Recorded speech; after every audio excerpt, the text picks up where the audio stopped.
on what you are afraid to want. I have been watching the way people speak about their lives when they think no one is listening closely. Over bread, in doorways, in the drowsy hours before sleep.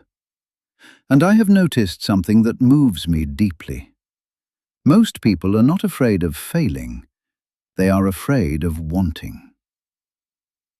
They have learned, somewhere along the way, to keep their deepest hopes at a careful distance, as though desire itself were the danger.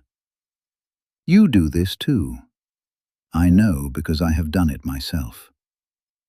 You hold the thing you most wish for at arm's length, turning it over with studied indifference, as though you were merely browsing and not burning. You speak of it lightly, or not at all. You have made a fortress of low expectations and called it wisdom. But I must tell you, with all the tenderness I possess, that is not wisdom. That is fear wearing a very convincing disguise. Consider how strangely we treat our wanting. A child will tell you plainly that she wishes to touch the moon. She is not embarrassed by this. She has not yet learned that wanting something enormous is supposedly naive. Somewhere between that child and the person you are today, you were taught that it is safer to want small things, or better yet, to want nothing at all. Perhaps someone laughed at a hope you once shared openly. Perhaps you reached for something and the world did not reach back, and you decided, quietly and permanently, never to extend your hand so far again. This is understandable. It is human in the most familiar sense. It is also a kind of slow starvation. Think of a river that has been dammed. The water does not disappear. It does not politely agree to stop flowing. It pools, it presses, it finds cracks in the stone you placed so carefully. Your wanting works this way too.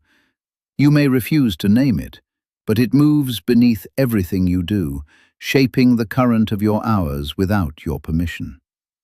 It surfaces in restlessness, in the strange ache you feel when you see someone else living boldly, in the way certain conversations leave you tender for reasons you cannot quite explain. The wanting is already there, my friend. The only question is whether you will acknowledge it or spend your life pretending the water is not rising. I am not speaking of craving, you understand. Craving is the frantic grasping of a hand that believes it will never be fed. It clutches at everything and savors nothing. It mistakes volume for nourishment. What I mean is something quieter and far more dangerous to your comfortable numbness. The honest recognition of what your life is asking you to become. There is a version of your days that makes your chest feel wide and open when you imagine it. A way of living that feels like stepping into morning light after weeks of grey rain. You know the one I mean. You have glimpsed it in unguarded moments, perhaps walking alone at dusk or waking just before dawn, and then you tucked it away again, like a letter you are not yet brave enough to send. Why do you withhold this from yourself? If you search honestly, you will find that the fear is not really about the wanting itself. It is about what wanting requires. To want something truly is to become vulnerable to its absence. It is to admit that your life, as it stands, is not yet all it could be. And there is a peculiar comfort in never trying, because the person who never reaches is the person who never falls short. But there is a cost to this bargain that you are only beginning to reckon with. A life spent avoiding disappointment is a life that has already, in the most fundamental way, disappointed itself. There is something almost comical about it, if you step back far enough to see. We are given this brief, bewildering, unrepeatable span of days, and we spend a remarkable portion of it pretending we do not care how we spend it. We shrug at the question of meaning as though we had centuries to revisit it later. We treat our own longing like an inconvenience, a mess to be tidied away before company arrives. Meanwhile, the trees outside your window are reaching toward the sun with absolutely no self-consciousness. The birds are singing without first confirming that the song will be well received. The bread in the oven is rising because that is simply what bread does when given warmth and time. Everything around you is striving, becoming, unfolding toward its fullest expression. And you, who are capable of more wonder than any of these, are holding back. Let me tell you what I have found to be true, and you may do with it what you wish.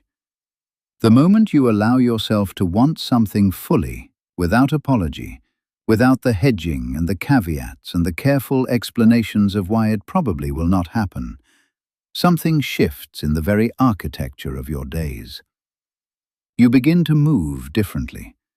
Not frantically, not desperately, but with a kind of purposeful warmth, like someone who has finally admitted they are heading somewhere and might as well enjoy the walk.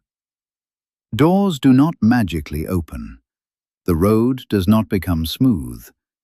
But you stop wasting the extraordinary energy it takes to pretend you do not care about the destination. And that energy, once recovered, is astonishing in its abundance. Here is the part that may surprise you most. Even if you never arrive, the wanting itself will have changed you for the better. A life shaped by honest desire is a life with contour and direction, a life that has texture and weight. The gardener who plants knowing that frost may come is not a fool. She is someone who has decided that the act of tending is its own reward, that a single bloom, even a brief one, justifies every hour of labor. Your wanting works the same way. It is not a guarantee of arrival. It is a way of being fully alive, of participating in your own existence rather than merely observing it from a safe and sorry distance. So I ask you this, and I ask it gently, because I know what it costs. What is it that you want? Not what seems reasonable. Not what you think you have earned or deserve. Not the carefully edited version you offer when someone asks politely about your plans. What do you actually want from this life? Say it. Whisper it to yourself on a walk if you must. Write it down where no one will find it. Let it breathe in the open air for even a single moment. You do not need to know how it will come about. You do not need permission from anyone, least of all the frightened voice inside you that has been running the show for far too long. The world is wider than your fear, and you are braver than your silence. Begin there.